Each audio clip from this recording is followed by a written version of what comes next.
पंच परमिष्टि भगवान की जय।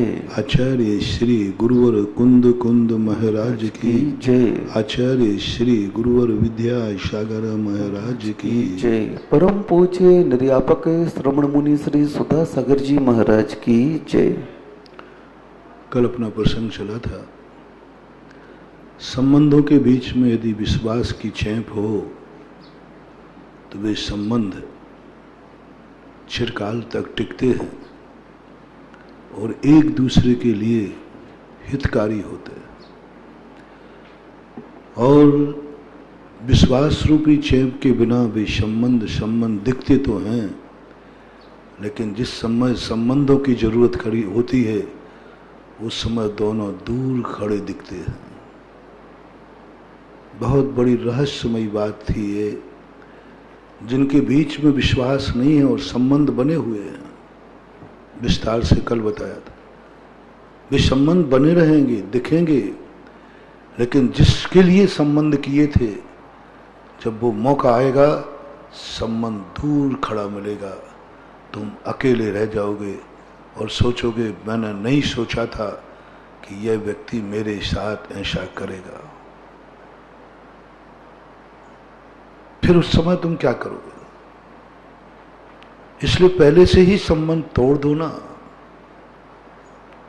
ऐसे मौके पर टूटेगा जब तुम विश्वास में होगे।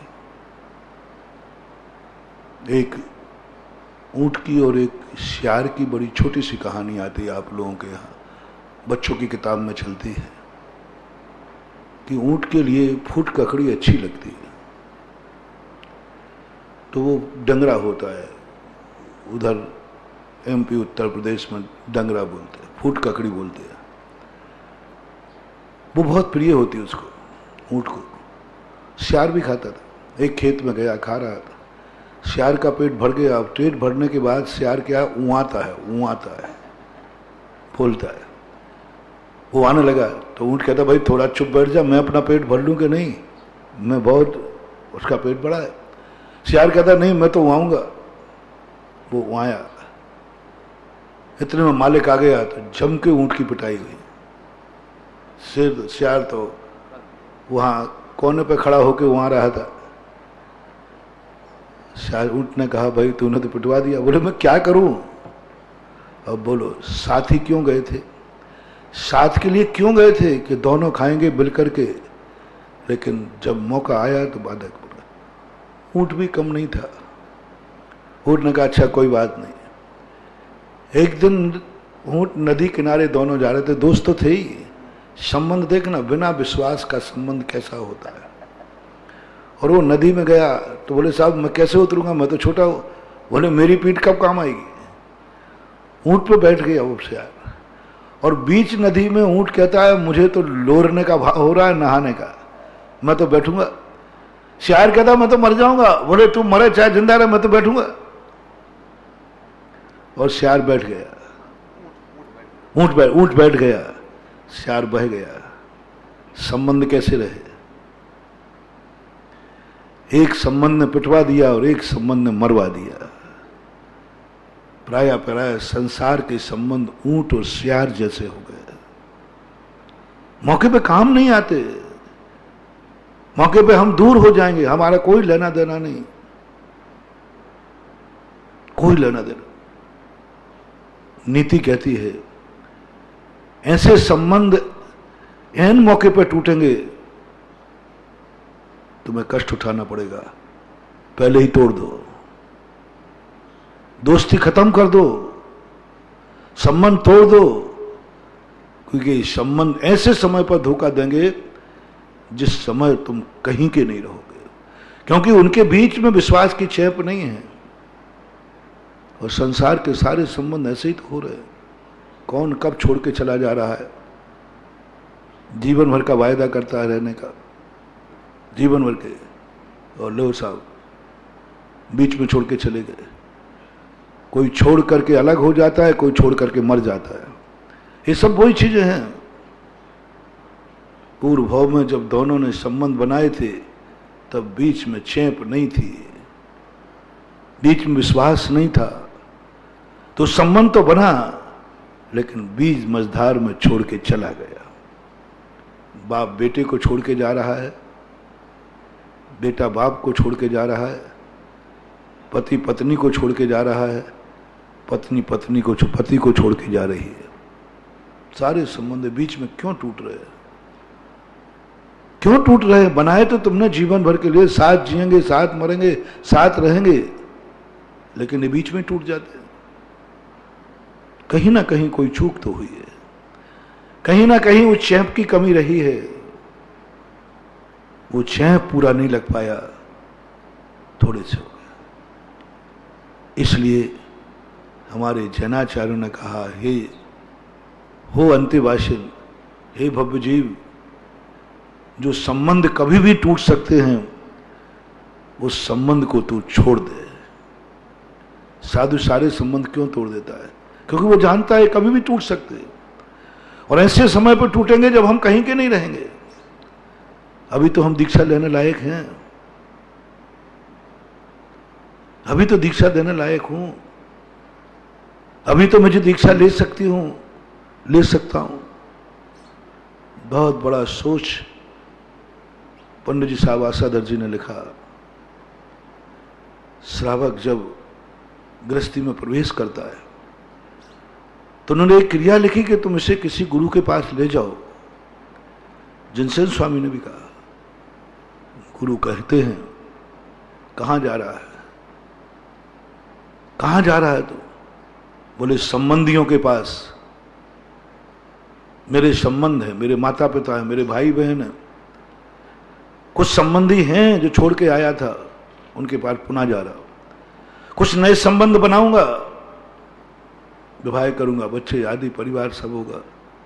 गुरु कहते हैं, ये संबंध कितने दिन के लिए? दूसरा प्रश्न, ये संबंध कितने दिन के लिए? जो अज्ञानी रहता है वो कहता है जन्म जन्मांतर के लिए संबंध थे, हैं और रहेंगे। अयमेदम एदमहम अयमेद सौमिमम एदम अन्नम सवमिच्छम चित्ता चित्त मिशंबा। ये मेरे थे, मेरे हैं और मेरे रहेंगे। ऐसे अप्रतिबुद्ध को क्या समझाएं? लेकिन चूंकि वो गुरु के पास पड़ा है तो ऐसा प्रश्न नहीं करता, ऐसा उत्तर नहीं देता। वो कहता गुरु जी जीवन के लिए, क्योंकि मैं जीवन में अकेले नहीं जी सकता। मेरा मन मेरे कंट्रोल में नहीं है, मेरी इंद्रियां मेरे बस में नहीं है, मेरी शारीरिक परिस्थिति ऐसी नहीं है कि मैं अकेला जी सकूं। इसलिए मुझे माँ बाप का सहारा चाहिए। मैं इतना नहीं कमा सकता हूं, मैं इतनी जिंदगी नहीं चला सकता हूं, मेरा पुण्य इतना नहीं है, मुझे माँ बाप की वसीयत चाहिए, माँ बाप चाहिए। माँ बाप के बाद भी मैं जिंदगी नहीं चला पाऊंगा, मुझे कोई माँ के बाद स्त्री चाहिए, फिर उसके बाद मेरा वंश भी चलना चाहिए, पुत्र भी चाहिए। तब गुरु एक प्रश्न पूछते हैं, ये संबंध तू कब तक के लिए बना रहा है? बोले जीवन भर के लिए। 3 बार पूछते, जीवन भर के लिए, जीवन भर के लिए। गारंटी दे सकते हो कि तुम जीवन भर इन संबंधों का निर्वाह करोगे और तुम्हारे साथियों से लिखवा सकते हैं कि हम जीवन भर तुम्हारा साथ देंगे? छोटा सा बालक, किताबों की पढ़ाई पढ़ी थी, अभी अनुभव नहीं किया था। शास्त्र तो पढ़ लिए थे उसमें सब, लेकिन उस अनुभव में नहीं हुआ था वो। और शास्त्रों में ये सब बातें समझ में नहीं आती, अनुभव में आती है।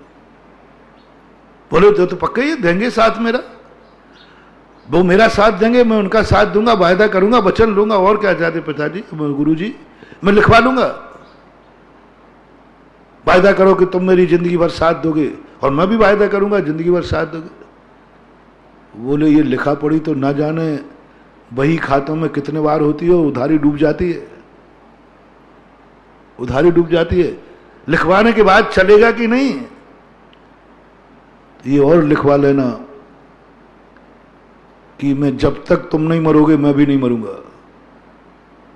बोले ये कैसे संभव है? तो फिर ये संबंध जीवन भर कैसे? गुरु की वाणी तो गुरु की होती है। अच्छे अच्छे बालक तिलमिला जाते हैं। मम्मी पापा कब तक मेरा सहारा दोगे? आप लिख के दो। कब तक दोगे?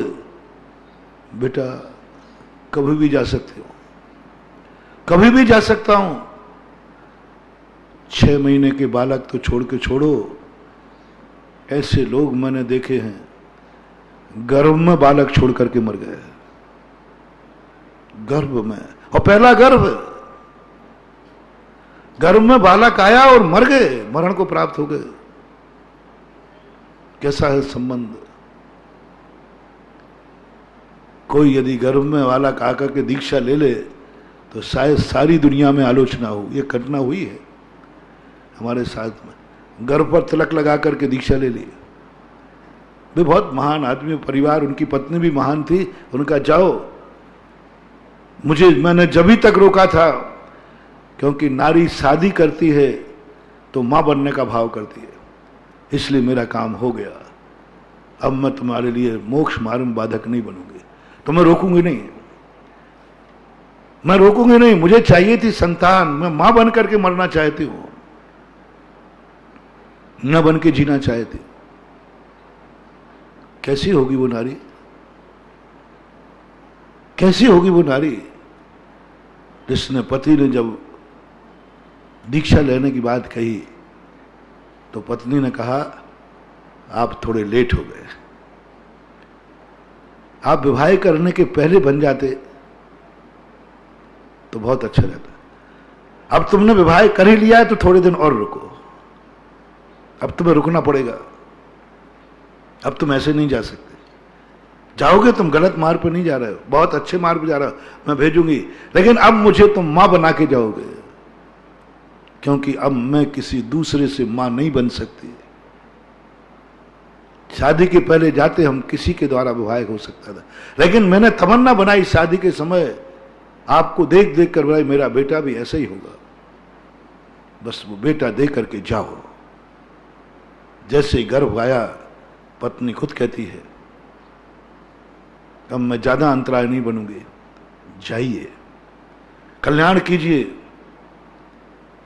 और मैं बेटे को पैर पर खड़ा करके, बेटे को किसी स्त्री को सौंप करके मैं भी यारिका बनूंगी। कैसा देखो, कैसा विचित्र, कितनी हिम्मत, कैसी है वो नारी जो गर्भ में बालक है और पिता को दीक्षा की अनुमति दे रही है। और जिंदगी कैसे चलाएगी, कैसे जिएगी? और पहली संतान है, कितनी उम्र होगी उसकी? शादी के 1-2 साल बाद ही तो हो जाते हैं। इसके बाद भी धन्य है ऐसी वीरांगनाएं, धन्य है ऐसे धर्म की बात। ये अब उसको ये भी कल्पना नहीं मैं कैसे जीऊंगी, अरे घर में बालक है, इसको कौन पालेगा, कौन क्या करेगा? नहीं, जाइए। ऐसी स्थिति बन जाती। आज के समय कोई ऐसा दीक्षा ले ले तो क्या कोई नारी जाने देगी? नहीं। समाज जाने देगी? कानून जाने देगा? धर्म जाने देगा? कोई नहीं जाने देगा। कानून का कोशिश करते हो पत्नी के जा रहा है इस प्रकार, कानून रोक देगा, तुम दीक्षा नहीं ले सकते हो, नहीं ले सकते। लेकिन मैं पूछना चाहता हूं, दीक्षा के लिए तो कानून ने रोक दिया, धर्म के लिए कानून ने रोक दिया, तुम रोक सकते हो, दुनिया रोक सकती है। क्या गर्भ में बालक आने के बाद पति को मौत से रोक सकते हो? है कोई कानून दुनिया में कि ये मौत अब तू इसको नहीं मार सकती है क्योंकि इसका बेटा गर्भ में है, इसका कौन जीवन जिएगा? कोई कानून दुनिया का बना हो, कोई शक्ति दुनिया की बनी हो, कोई मंत्र दुनिया में बना हो जो उस बालक, उस पुरुष को रोके? नहीं मर सकते अभी तो। ये संबंध ऐसे हैं, ऐसे बीच में छोड़ के बिछुड़ जाएंगे, ऐसे बीच में छोड़ के चले जाएंगे, न इधर के रहोगे न उधर के रहोगे। कई संबंध तो मैंने ऐसे देखे, शादी हो गई, फेरे पड़ गए, बारात घर में नहीं आ पाई, वो मर गया। कोई 4 दिन जी के मर गया, कोई 8 दिन जी के मर गया, कोई महीने भर जी के मर गया। कितने लोग ऐसे। संबंध तुमने अग्नि की साक्षी में कहा था जीवन भर का, जीवन जीवन तक साथ देंगे। और भावना ये आई थी हमारी जन्म जन्म की, 7 जन्म की जोड़ी है, जन्म जन्म का साथ है। और घर तक भी नहीं पहुंच पाए, 2 दिन भी नहीं जी पाए, 8 दिन भी नहीं जी पाए। ऐसे कितने संबंध टूट जाते हैं, कोई कानून नहीं, कुछ नहीं कर पाते। और तुम्हारे लिए उम्मीद है कि हमारा ये संबंध शाश्वत है, अविनाशी है। कहां है? टूट गया। गर्भ में बालक रखे मर गए, अब कहां जाए महिला, कहां जाए? बालक को जन्म देने के बाद मर जाते, अब क्या करे? कौन संबंध है जो वायदा करे कि इस संबंध में कभी नहीं टूटने दूंगा? संसार के संबंधों के संबंध में बनारसी दास ने लिखा, ये सब धोखे की ठाटी है, धोखे की ठाटी है। कुछ नहीं, हमारे हाथ में कुछ भी नहीं। ये संबंध बंधु, हर संबंध को, संसार के संबंधों को, चेप कमजोर है, बीच की गोंद कमजोर है, ये कभी टूट जाएंगे। सोच लो, विचार कर लो। हर संबंध बनाने के पहले विचार कर लो कि ये टिकेगा कब तक, टिकेगा कब तक। कहीं ऐसे मौके पर न छोड़ दे वे कि बीच नदी में कहे मैं तो बैठता हूं। ऐसे मौके पर ना हो जाए कि जिस समय तुम्हारे खाने की स्थिति है उसी समय उसका स्वार्थ, सुतधारा हो न सीरी शब स्वार्थ की। वो श्यार स्वार्थी था, दोस्त नहीं था, स्वार्थी था। दोस्त नहीं था, दोस्ती का संबंध था, लेकिन कितना स्वार्थी था। अपना पेट भरने के बाद पिटवा दिया अपने साथी को। ऐसे संबंध मत बनाओ। मैं कह रहा हूं, बहुत पाप लगेगा, बहुत दोष लगेगा। ऐसे संबंध मत बनाओ। नहीं बनाना श्रेष्ठ है। 2 ठोक कहो, मैं कोई संबंध नहीं बनाऊंगा, मत बनाओ। संबंध बनाते समय सोच लो, कहीं मैं इतना स्वार्थी तो नहीं हो जाऊंगा कि मेरे पेट भरने के बाद मैं अपने साथी को बर्बाद कर दूंगा, उनकी इज्जत धूल में मिला दूंगा, उनको कहीं का नहीं रहूंगा, उनको पिटवा दूंगा। बहुत करुणा दया करके कह रहा हूं, नीति को स्वीकार करना। मैं तो नीति दे रहा हूं, नियत तुम्हारे हाथ में है, लेकिन मेरी नीति मान जाओगे। बहुत हितकारी नीति कह रहा हूं, बहुत हितकारी नीति कह रहा हूं। तुम बहुत श्रेष्ठ माने जाओगे। तुम किसी से संबंध मत बनाना। कोई संबंध बनाने आए तो संबंध तोड़ देना, स्पष्ट नकार देना। जिनवाणी का वचन है। गुरु कह रहा है संबंध मत बना। तू जो संबंध बन गए थे वो कर्म की देन थी, तेरे हाथ में नहीं थे।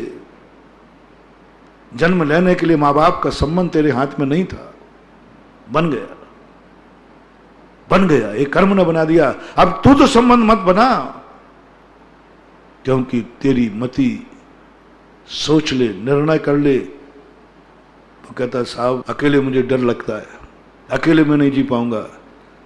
तो फिर गुरु कहते हैं श्यार बन के तो नहीं बनाएगा,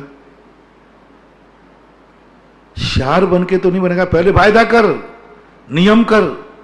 पहली बात है, संबंध तो टूटना है कभी ना कभी, जीवन भर नहीं चलेगा भाई, ये निर्णय कर ले। लेकिन जितने दिन भी टिके उतने दिन श्यार मत बनना।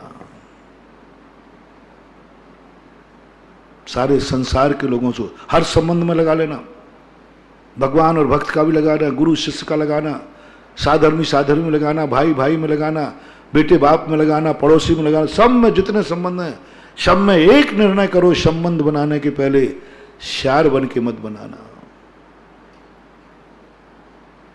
जो तुम्हारा साथी है उसका भी पेट भरने दो, उसकी भी चिंता करो। अपना पेट भर के मुआने मत लग जाना, अपना उल्लू सीधा करके फिर बर्बाद मत कर देना। अपने से अपना काम बनता, भाड़ में जाए जनता। कितने संबंध ऐसे हैं जो सियार के समान हैं, अपना स्वार्थ पूरा करके यूज एंड थ्रू। आज 99% संसार के यूज एंड थ्रू हैं, 99 कह रहा हूं, 99% संबंध यूज एंड थ्रू हैं। अपना स्वार्थ पूरा करते हैं, छोड़ देते हैं, दूसरे के लिए कभी एक मिनट भी नहीं जीते हैं।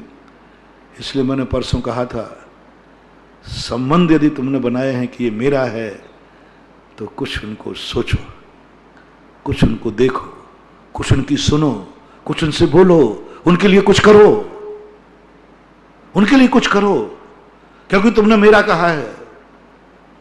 चाहे वो देश हो, चाहे जाति हो, चाहे परिवार हो, चाहे गुरु हो, चाहे धर्म हो, चाहे भगवान हो, जहां तुमने मेरा शब्द किया है, उसी दिन से एक संकल्प कराया था परसों मैंने, इनके लिए मैं कुछ करूंगा।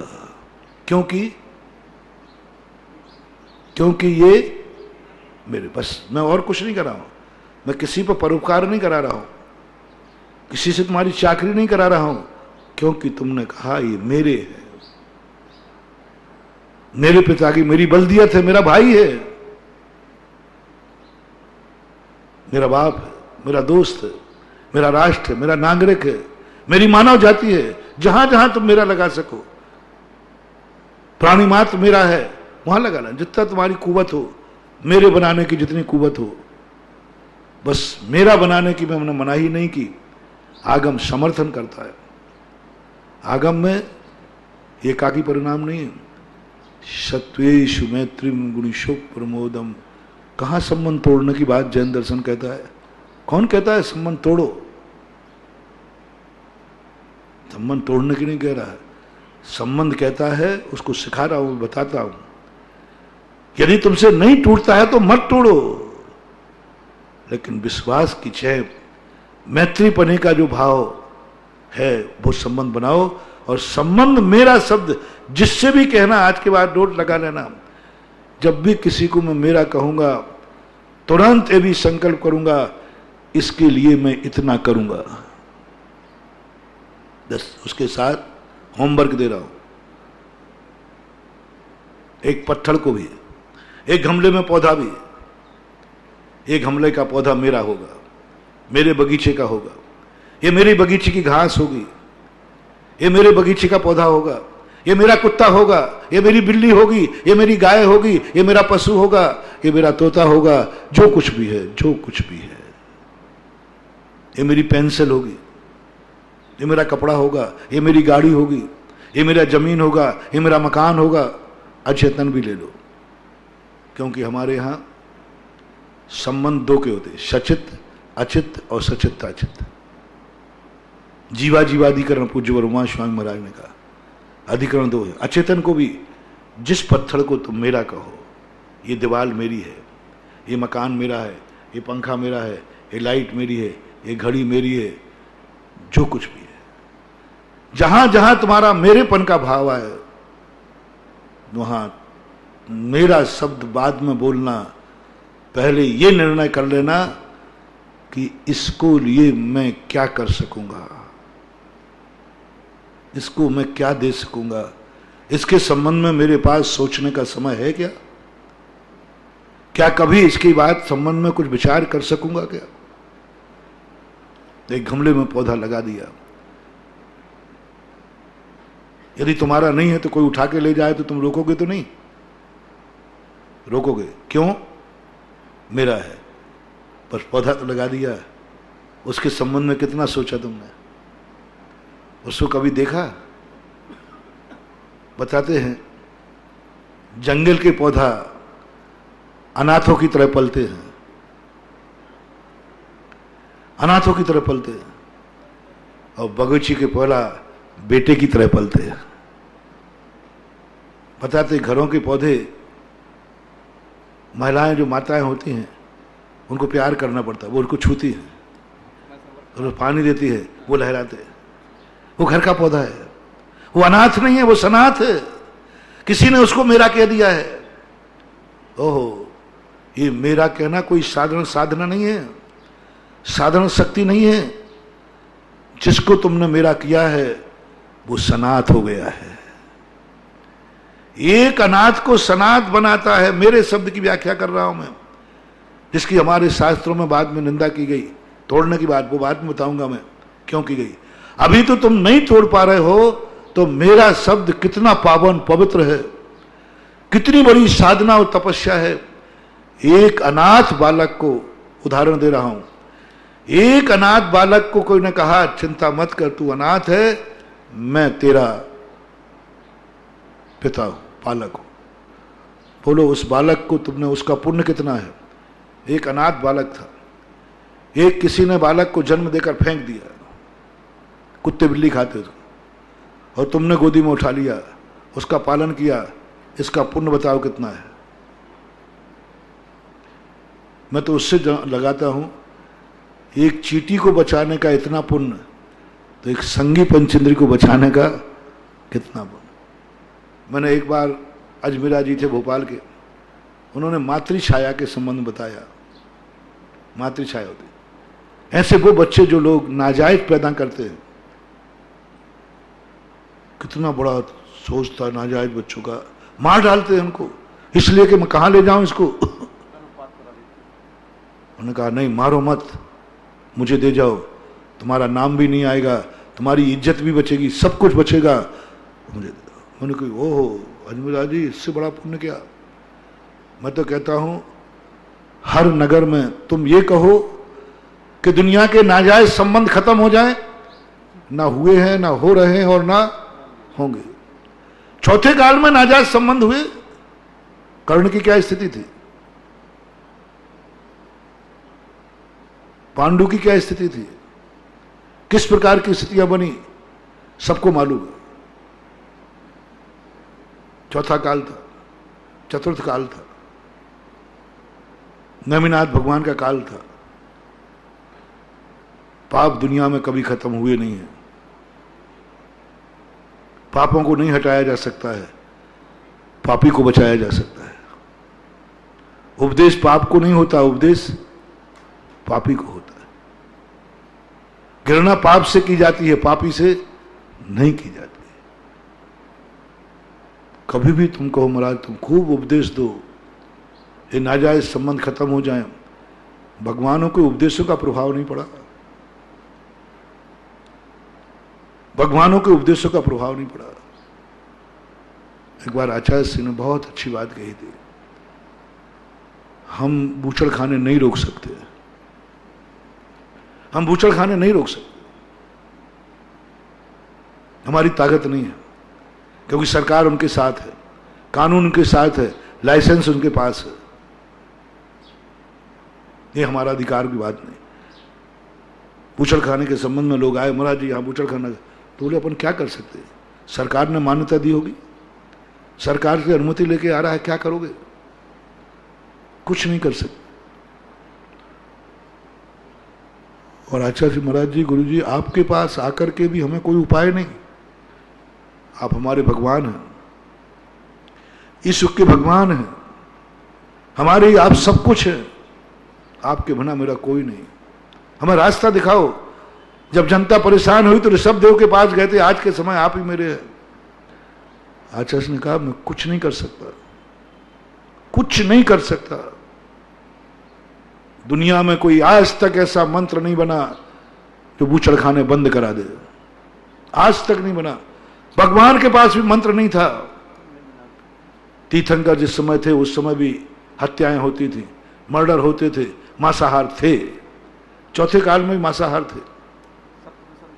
आज तक कोई मंत्र दुनिया में नहीं बना जो पापियों के पाप रोक दे। तीर्थंकरों के जितने पाप आज हो रहे हैं वे सब पाप शास्त्रों में देखो हर पाप होता था। अंजन चोर कौन से समय था, रावण जैसे पापी कौन से समय थे, कंस जैसे पापी कौन से समय थे, सतयुग में। इन बड़े बड़े तीर्थंकर पापियों को तो मार डाला, लेकिन पाप को नहीं मार पाए। पापियों को मार डाला, रावण को मार डाला, लेकिन आज तक स्त्रियों को अपहरण करने वालों को कोई नहीं मार पाया। पाप को कोई नहीं मार पाया, कोई नहीं मार पाया आज तक। पूरा हर दर्शन के साथ उठा के देख लिए, हर युग में पाप जिंदा रहा है। एक पापी को हमने मारा, 10 पापी और जिंदा रहे। पाप कभी नहीं मरेगा, पाप कभी नहीं मिटेगा। पाप की जड़ें उतनी ही मजबूत हैं, कई बार धर्म से ज्यादा मजबूत पाप की जड़ें होती। ऐसे युग हैं जहां पाप ही पाप रहेगा, लेकिन ऐसा कोई 3 लोक में स्थान नहीं है जहां धर्म ही और धर्मात्मा ही धर्मात्मा रहे। कोई स्थान, सद्दाला में भी अनंत नगोदिया जी भरे पड़े, कोई स्थान। पाप को नहीं मार सकोगे। बेचारी जनता आचार्य पास उठ के चली गई, बोले भैया अंतिम शरण थी, पर आचार्य क्या कर दे, कोई साधना हो तो कर ले। तीर्थंकर क्या करे, कोई मंत्र हो तो जप ले, कोई साधना हो तो कर ले। कोई साधना नहीं, कोई मंत्र नहीं, कोई तंत्र नहीं। कान खोलकर सारी दुनिया सुन ले। पापियों को कभी रोका नहीं जा सकता, पाप कभी नष्ट नहीं होगा। कभी कल्पना मत करना। पाप कोरोना जैसा है, पाप कोरोना जैसा है, ये नहीं रुकेगा, ये नहीं रुकेगा। कोई उपाय करो, बढ़ रहा है, जितना जितना रोक रहे हो उतना बढ़ रहा है। प्रयास पूरा विश्व लगा हुआ है, हर देश, इसमें कोई दुश्मन नहीं, कुछ नहीं, हर देश परेशान है। ऐसे महानुभाव, बड़े बड़े तीर्थंकर, जैसे आपके बड़े बड़े डॉक्टर, बड़े बड़े लोग लगे हुए हैं, ऐसे इन पापों को मिटाने के लिए बड़े बड़े तीर्थंकर आ गए, बड़े बड़े मुनिराज, पूरी ताकत लगा दी, लेकिन इस दुनिया से पाप को नहीं मिटा पाए। मांसाहार नहीं मिटा पाए, हत्याएं नहीं मिटा पाए, हिंसा खत्म नहीं कर पाए, झूठ खत्म नहीं गाए। वसु राजा कौन से युग में था, पंचम काल के चौथे काल में? चौथे। अंजन चोर, विद्युत चोर कौन से काल में? विचारियों की तो गणना नहीं। परिग्रह को लोभ साथ में रख जाने वाले, परिग्रह की मूर्छा करने वाले कौन से काल में? सब मन सब एक पाप। जो लोग कहते महाराज ये कल युग है, काई करो, मैंने कही सतयुग में यही था, इससे ज्यादा था। हाँ सप्तन। अब आचार्य बस उसी के बाद हमने देखा आचार्य से लोगों को नमोस्तु करके जाते रहे, उन्हीं के लिए देखते रहे, उन्हीं लोगों को देखते रहे। वो आज एक दरवाजे से मैंने किसी को खाली भेजा है। महान आत्माएं वे नहीं हैं जो दरवाजे से खाली हाथ जाता है। महान आत्माएं वो हैं जिनके दरवाजे से कोई खाली नहीं जाता, कोई खाली नहीं जाता। बड़े आदमी का लक्षण यही है। अच्छा से कुछ फीलिंग हुई, मेरे दरवाजे से आए, मैं कोई इनको रास्ता नहीं बता पाया, मैं इनको कोई उपाय नहीं दे पाया, मैं इनको 2 सांत्वना के शब्द भी नहीं दे पाया। चिंता मत करो, बंद हो जाएंगे। एक दे दूं, नेताओं जैसा आशीर्वाद दे दूं क्या? दे दूं? हाँ हाँ ठीक हो जाएगा, काम बंद हो जाएगा। आचार्य जी कहते मैं कैसे सांत्वना दे दूं? हाँ चाहो तुम लोग खुश रहो, हम बंद करवा देंगे, हो जाएगा। हो ही नहीं उनके हाथ में। सांत्वना के 2 शब्द नहीं दे पाए। लोग उछल हुए, आचार्य ने आंख बंद कर ली। हम लोग उठ के चले गए। 2-3 दिन के बाद आचार्य सिंह ने फिर इसको लिया। तुम लोग मेरे से उपाय पूछते हो कि बूचड़ खाने कैसे बंद हो, ये बंद नहीं होंगे। एक उपाय है जो तुम्हारे और हमारे हाथ में है। बूचड़ खाने बंद तो नहीं कर सकते, लेकिन बूचड़ खानों में जो जानवर कटते हैं, गाय कटती है, उस गाय को हम रोक सकते हैं। गौशाला खोलो, गाय को जितना रॉ मटेरियल है सब अपने कैद कर लो गौशालाओं में। बूचड़खानों को कच्चा माल नहीं मिलेगा, कहां से लाएंगे? गाय तो हिंदू के पास है, गाय तो जैनियों के पास है, ये हमारी माता है। आप वायदा करो। क्या जबरदस्त आचार। मैंने ये इसी उपदेश को अजमेर के अंदर दिया था। 21 गांवों को मैंने शपथ दिलाई थी, गाय नहीं जाने देंगे। कसाईयों के पास ना गाय होती है ना भैंस होती है, किसी कसाई के पास गाय नहीं होती, किसी कसाई के पास भैंस नहीं होती। कसाई और भैंस होती है हमारे और आपके पास। हम वायदा कराएं। मैंने एक बार आरएसएस वालों को कहा था, बजरंग दल वालों को कहा था, जैनियों से कहा था कि सारे भारत के जितने लोग हैं हर गांव में एक अभियान चलाओ, गाय खूंटे पर मरेगी, जो हम खाएंगे वो उसको खिलाएंगे। हम भूखे मरेंगे तो गाय भी भूखे मरेगी, गाय खूंटे पे मरेगी।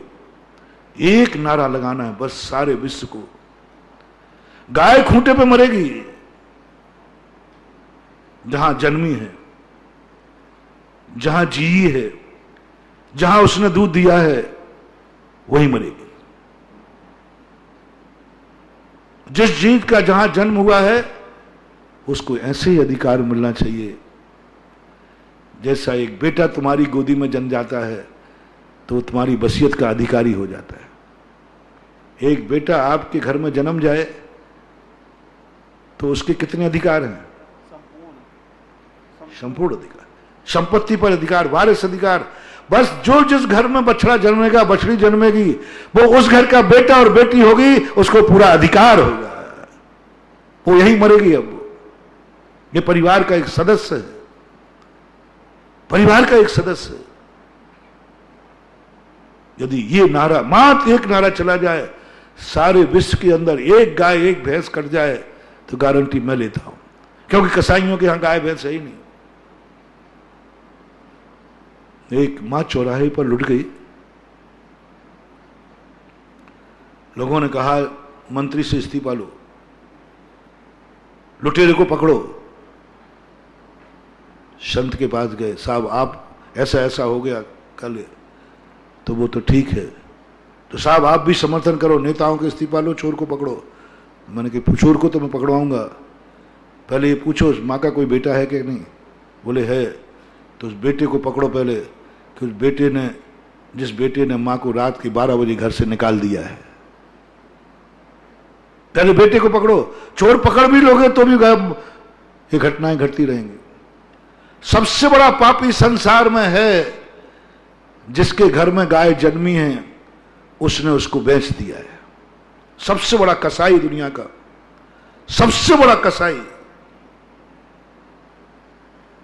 मैं उस कसाई की चर्चा कर रहा हूं जिसके घर में बछड़े ने जन्म लिया था, जिसके घर में गाय जन्मी थी, दूध देने के बाद उसको बेच दिया, बछड़े को बेच दिया।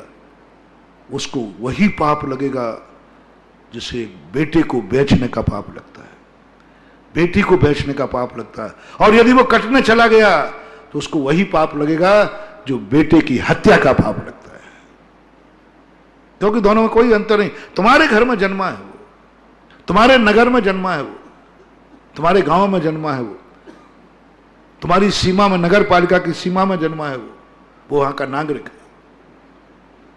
महावीर का नारा था ये कि नागरिक वही नहीं है जो मनुष्य है, नागरिक वह है, जन्म सिद्ध अधिकार का अर्थ है जो जिस भूमि पर जन्मता है वो वहां का नागरिक है। पशु भी क्यों ना हो, पशु भी क्यों ना, वो भी नागरिक है, वो भी नगर पालिका के अंतर्गत आता है, उसको भी जीने का अधिकार है। और अब यदि उसके साथ गलत हुआ, तुमने निकाला, तो एक बेटे को, एक नागरिक को निकालने का पाप आप खुद निर्णय कर लीजिए। महावीर ने बकरी को क्यों दूध पीने को मना किया? क्यों दूध पीने को मना किया? बकरी का दूध सबसे ज्यादा शुद्ध होता है, सब जानवरों से सबसे ज्यादा शुद्ध बकरी का दूध होता है, बिल्कुल पेवर शुद्ध। बकरी का भी कोई गंदगी नहीं कर, सबसे शुद्ध। मात इस कारण से कि बकरी का क्या होगा, बकरे का क्या होगा? शेखावाटी जब मैं गया, वहां सब जैनियों के यहाँ बकरियां थी। उन्होंने आगे पूछा, महाराज हम लोग यहाँ बकरियां रहती हैं, आप बकरी का दूध लोगे क्या? मैंने कहा ये तो बाद में है, पहले बताओ बकरी का क्या करते हो? बकरी का क्या करते हो? बोले हम तो अपने नौकर को दे देते हैं। नौकर से पूछे तुम क्या करते हो? बोले मैं तो मुसलमान को बैठ देते ईद के दिन, अच्छे पैसे मिलते हैं। मैंने कहा ये हाल है, बकरी वो पाल सकता है जो बकरे को भी पाले। सबसे ज्यादा बकरे बुद्ध जितने हैं जैन में, हिंदुओं में, सब घर में बकरियां थी वहां पर, बहुत सारे। राणौली वगैरह वो स्थान है ना, घरों में बकरियां थी। तब मैंने कहा ये क्या,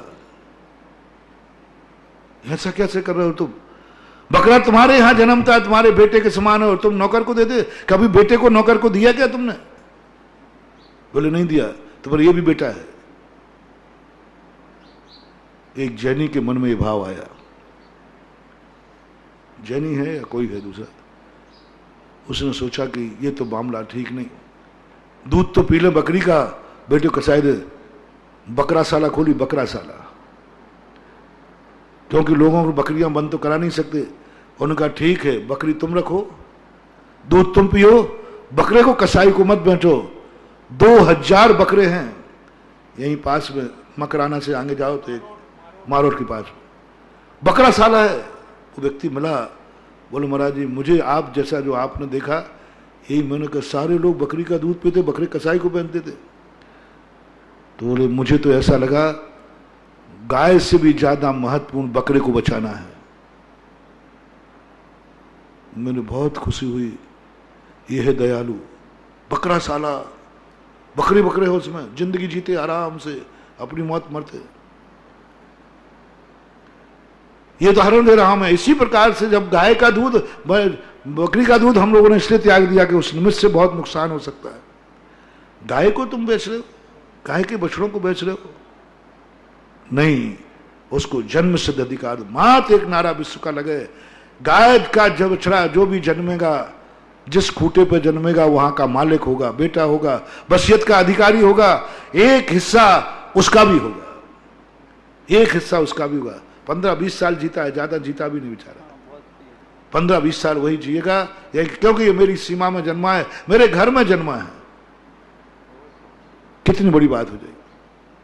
लेकिन ये संबंध कोई मानने को तैयार नहीं, कुछ नहीं बंधु, ये होता है। थोड़ा सा एक अच्छी प्रोसेस है, आचार्य श्री ने प्रोसेस दी कि नहीं तुम आए हो, मैं 3 दिन में सोचने की बात बता रहा हूं, गायों को बचाओ। ये अपने हाथ में है, सरकार रोक नहीं सकती, कोई कसाई रोक नहीं सकता। घर घर अभियान चलाओ, गाय घर में मरेगी। और जो घर में नहीं पाल सकता है, घर घर नगर में गौशाला खोले, हर गांव नगर में एक गौशाला हो, दूसरों की गायों को नहीं, अपने नगर की सीमा के अंदर जो गाय दूध देना बंद कर दे उसे कसाई को मत बेचो, गौशाला में खोल छोड़ जाओ। नगर की सीमा की गाय नगर की गौशाला में रहेगी, दूसरी गौशालाओं को मत दो। और हर नगर में एक एक गौशाला हो जाए, किसके लिए? बड़ी गौशाला नहीं, मात्र उस गांव की जो गायें हैं, बूढ़ी गाय है, उनको पालेगा, उनको रखेगा। छोटी सी गौशाला होगी, हर गांव में होगी तो कोई भार नहीं पड़ेगा, और सब लोग वहां जाकर गौशाला बंधेंगे। हर गांव में ये बन जाए, बूचड़खाना बंद हो जाएगा। हाँ, बहुत 100 गौशाला सब में बन रही हैं गौशालाएं। आचार्य श्री का एक बहुत बड़ा अभियान चला, राजस्थान में भी मैंने चलाया, उतना सफलता को प्राप्त नहीं हो पाया, क्योंकि यहाँ पर घास फूस चरने के आदि की व्यवस्था नहीं। बुंदेलखंड में एक बड़ी सुविधा है, वहाँ 12 महीने नदियों में पानी बहता है, घास होती है, मिलता है। यहाँ की हालत तो बहुत बुरी है। अकाल पड़ गया अभी बीच में एक बार, तो गायों को बुंदेलखंड भेजना पड़ा था 2000 में, तो बड़ी समस्या आती है। चलो कोई बात नहीं, ये तो उदाहरण दे रहा हूं मैं। तो इसके लिए आप लोग, बस यही स्थिति में बना रहा हूं, पाप नहीं मिटा पाओगे, पाप मिटाने की गुंजाइश मत रखना, वो तो होंगे। बस अब मैं इतने कहना चाहता हूं, संबंध तो तुम बनाओगे, बनाओ, संबंध तो बनाओगे तुम बनाओ, बस मेरी नीति, गुरु ने कहा पहले ये वायदा करो, संबंध श्यार जैसा तो नहीं होगा, संबंध श्यार जैसा तो नहीं होगा। अपना उल्लू सीधे करते ही तुम अपने दोस्त को, अपने संबंधी को पिटवा दो। जन्म लेते ही मां बाप को भाड़ में झोंक दो। ये जितने बच्चे मां बाप को जन्म लेने के बाद, भाई के बाद छोड़कर अलग हो जाते हैं, लो आज मैं उनको टाइटल देता हूं, ये मानव नहीं, ये श्यार हैं और मर करके श्यार होंगे। मां बाप से जन्म लिया, सेवा कराई, बड़े हो गए, पालन पोषण कराया, शादी भी अपनी पत्नी को लिया और बुढ़ापे में छोड़ के चले गए, ये श्यार है, बेटा नहीं, ये श्यार का संबंध है। बोलो भारत में ऐसे कितने श्यार हैं जो मां बाप को छोड़ करके और अपना, ये श्यार संबंध। बस नीति कहती है, धर्म तो क्या कहता है, मत बना रहे संबंध, ये संबंध ज्यादा दिन चलने वाले नहीं है, धर्म कहता है। धर्म और नीति में एक दिन हमने बहुत अंतर बताया था। धर्म और नीति बहुत अंतर होता है, लेकिन दोनों एक दूसरे के विरोधी नहीं है, लेकिन अंतर बहुत होता है, बहुत अंतर। धर्म ने तो यही कहा, बहुत समझाया, बेटा संबंध मत बनाओ, ये संबंध ज्यादा चलेंगे नहीं, ये संबंध कभी भी कर्म तोड़ देगा, तुम तोड़ दोगे, समाज तोड़वा देगी, परिस्थितियां तोड़वा देंगी, तुम कुछ नहीं कर पाओगे, कुछ नहीं कर पाओगे। लेकिन हमें धर्म की बात समझ में, तो अब मैं नीति की बात कर रहा हूं। नीति किसी को तोड़ती नहीं है, जोड़ने की व्यवस्था बनाती है। धर्म तोड़ता है कि तुम तोड़ दो, जो कल टूटेगा उसे आज तोड़ दो, जो कल छूटना है उसे आज छोड़ दो। कल सब कुछ छूटेगा, हे श्रमण तू आज छोड़ दे। नंगाई आया था, नंगाई जाना है, बीच में कपड़े क्यों पहन रहा है? धर्म की नीति है। धर्म कहता है जो कल छूटेगा उसे आज छोड़ो, छोड़ना तो है ही। जो संबंध कल टूटेंगे आज तोड़ दो, वो धर्मात्मा जीव है। इसलिए जितने साधु संत धर्मात्मा होते हैं वे संबंध तोड़ते जाते, सबसे देखो, परिवार से, धन से, दौलत सब तोड़ दिया, यहां तक कि भगवान से भी, गुरु से भी, जिनवाणी से भी संबंध तोड़ करके मात एक टंकोत की गायक पिंड स्वरूप अहम एक को खलु शुद्धो दंशन नान महीओ सदा रूबी नबी अथ मज्ज किंचवी अन्नम परमाणु, अपने में रह जाते, सब संबंध तोड़। ये धर्म है, ये धर्म है। धर्म कहता तोड़ो, भगवान से भी तोड़ो संबंध, नमोकार मन से भी नहीं, कुछ नहीं, अप्पा अपम में रहो, ये धर्म है। अप्पा अपम में रहो, यहां तक संबंध तोड़ देता है। पर्याय पर्यायी का भेद मत करो, गुण और गुणी का भेद मत करो। जहां ध्यान ध्याता ध्येय को न विकल्प वच भेदन तहां, चिद भाव कर्म चिदेश करता चेत न क्रिया तहां। क्या ये तीनों अभेद अभिन्न शुद्ध उपयोग की निश्चलता, प्रगति जहां दृग ज्ञान व्रत, ये तीन धा।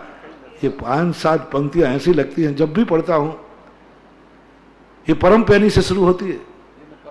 जिन परम पैनी सुबुद छैनी डार अंतर भेदिया, वर्णादि अनुरागादि ते निज भाव को न्यारा किया, निज माही निज के हेतु कर, ऐसा कुछ है ना।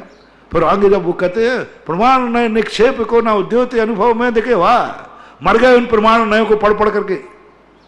प्रमाण नहीं रधिगमा, ये व्यवहार नए निश्चय न, दांत घिस गए रट रट के, गंजा हो गया पढ़। और अंत में जाकर कहा प्रमाण नए निक्षेप। तत्वार्थ में अपन ने क्या पढ़े? प्रमाण नए निक्षेप, रटे नहीं समझ में आए तो टेंशन किया, और अंत में कहता बांधो इनको बोरिए बिच्छर। प्रमाण नए निक्षेप को ना उद्योत अनुभव में दिखे। क्या बात है, ये धर्म है। वे जो 5 पंक्तियां हैं वे सब धर्म है, वो धर्म है। वहां तक पहुंचना बहुत कठिन है, एकाकी होना बहुत कठिन है। बहुत कठिन, दुर्लभतम दुर्लभ है। कुंदकुंद स्वामी ने तो कहा तू एक समय को भी एकाकी का अनुभव कर ले, मैं तुझे पास कर दूंगा। यत निच यगवो समो सब्बत सुंदरो लोये, बस इतना ही लेना। एक समय की कितनी बड़ी छूट दे दी, एक समय को तू अकेला रह के दिखा दे, एक समय को, एकत्व वक्त में, एकत्व में, बस मैं एक हूं, बस ज्ञान से भी परे हो जा, ज्ञेय ज्ञायक संबंध भी नहीं, मात ज्ञान भाव, जानना देखना भी नहीं, मात ज्ञायक भाव, जान नहीं रहा हूं, जानने में आ रहा है। ज्ञायक भाव का जानना नहीं, जानने में आ रहा हूं, बस साक्षीभूत हूं, ना मैं कुछ परिवर्तन कराने वाला हूं ना मिटाने वाला हूं, मात्र एक साक्षी हूं, बस देख रहा हूं, ज्ञायक स्वभाव। भाई एक टंकोत्कीर्ण ज्ञायक, टंकोत्कीर्ण शब्द दिया पूज्यवर अमृतचंद सूर्य महाराज, कुंदकुंद भगवान ने नहीं, अमृतचंद सूर्य महाराज, टंकोत्कीर्ण। टंकोत्कीर्ण का अर्थ होता है तेरे अलावा कुछ नहीं, इधर उधर भी नहीं, कुछ नहीं, एकदम नहीं, भेद रत्नत्र भी नहीं। जब अपने ही गुणगुड़ी में अभेद कर दिया तो भगवान पंच परमेष्टि तो आते कहां हैं। धर्म की बातें तो हम सुना ही नहीं पाते, क्योंकि अभी हम तुम्हें धर्म के योग्य ही नहीं समझ रहे। धर्म की बातें तो जब कोई इन नीतियों को पार करके आवे, नीतियों को पार करके आवे, तब धर्म की बात बनती है। कैसे कह दूं तुमसे कि तुम एकत्व भक्त में आ जाओ, तुम एकाकी हो जाओ, अकेले हो जाओ, तुम्हारी कोई बात नहीं। दूसरी जो हम नीति की बात करें, नीति क्या है? संबंध को तोड़ती नहीं है, संबंध को जोड़ने की व्यवस्था बनाती है। नीति है वो चैंप, नीति है वो विश्वास, नीति वो है जो संबंध को सुव्यवस्थित करती है। संसार छुड़ाती नहीं है, संसार को सुव्यवस्थित करती है। संसार को सुभाषित करती है, संसार को सुगंधित करती है, संसार को तुम्हें गंदेपन से बचाती है। वो झाड़ू लगाती है नीति। धर्म कहता है क्या झाड़ू लगाना, जिसको छोड़ना है। धर्म कहता है, धर्म कैसा होता बताऊं, बिल्कुल सरल उदाहरण। क्या सुधार न लगे संसार में? क्या पुण्य और पाप? ये पुण्य है, ये पाप है, क्या लेना देना तुम्हें? पुण्य सफाई है, पाप गंदगी है। एक कमरा था ऐसा, तो वो जाने लगा। आप लोग करते ना, जैसे धर्मशालाओं में करते ना आप लोग, जब आते हो तो थोड़ी सी गंदगी आपको पसंद नहीं है, थोड़ी सी गंदगी, तुरंत मैनेजर पर चढ़ते, क्या ये कमरा मचा रखा है, ये कमरा दिया मुझे, मैंने पैसे दिए। बहुत बड़बड़ाते हो आपका थोड़ा सा गंदा हो, बेडशीट थोड़ी सी गंदी हो, कमरे में कचरा पड़ा हो, टॉयलेट बाथरूम गंदो, तो बोलो यात्री के क्या हाल होते, आपके क्या हाल हो गए? बुनो भैया, तुम्हें यदि गंदा कपड़ा दिया जाए, बहुत ही गंदा, इसको कम गुस्सा आता है, लेकिन गुस्सा ऐसा आता है, गणेता सांप जैसा गुस्सा है इसका। आता नहीं, आए तो बोलो उस समय कैसा लगेगा? ये कमरा मुझे, गंदगी पड़ी, सफाई नहीं जड़, थोड़ा सा विकल्प आएगा कि नहीं आएगा? सबको आएगा, मुझे ही आ जाएगा, चिंता मत करना। मुझे किसी संशाला में जाके झाड़ू मारू बनना, खूब गंदगी हो जम की, और वहां मेरा पाटा लगा देना, फिर देखना मेरा रोग। कभी एक आदि करके देखना, रे भैया मेरी शांति को देखना। वैसे मैं शांत, सब जानते मैं तो शांत वैसे ही नहीं, लेकिन फिर भी मेरी शांति खूब शांत। में कोई कहा महाराज शांति के भंडार है, शांति के, थोड़ा एक गंदगी, सब में पूरे कमरे में गंदगी पड़ी हो सब, और वहीं पाटर, महाराज जी आपको यहीं बैठना है, तो थोड़ा मेरी वीडियो जरूर बनाना चेहरे की, ऐसा देखो कैसा लगेगा बोलो। चलो प्रदीप भैया तुम बता दो, तुम ज्यादा रुकते हो फ्लैश, इसको बहुत ज्यादा साफ सुथरा कमरा चाहिए, बिल्कुल फ्लैश वाला। ये तो फिर भी थोड़ी बहुत गंदगी भंदगी में गुजारा कर लेता है, क्योंकि ये, लेकिन ये तो वीआईपी बिल्कुल नहीं साफ सुथरा। यानी ऐसा गंदा कमरा दे दिया तो को प्रतिष्ठा में इसका मन बिगड़े। वो तो सब बात की बात है। शुरुआत में कैसा लगा, जब मैं खुद चपेट में आ रहा हूं ना, मुझे भी लगा कि ये कोई कमरा है कि साधु के बैठने लायक है क्या, लगेगा मुझे। यहां बिल्कुल भी आपको बुरा नहीं कह रहा हूं, मैं भी बुरा नहीं हूं, और आप भी होना ही चाहिए। आदमी है कोई ऐसे थोड़ी है कि गंदे बढ़ जाए। बहुत अच्छा, बहुत बढ़िया, बहुत बढ़िया, धन्यवाद।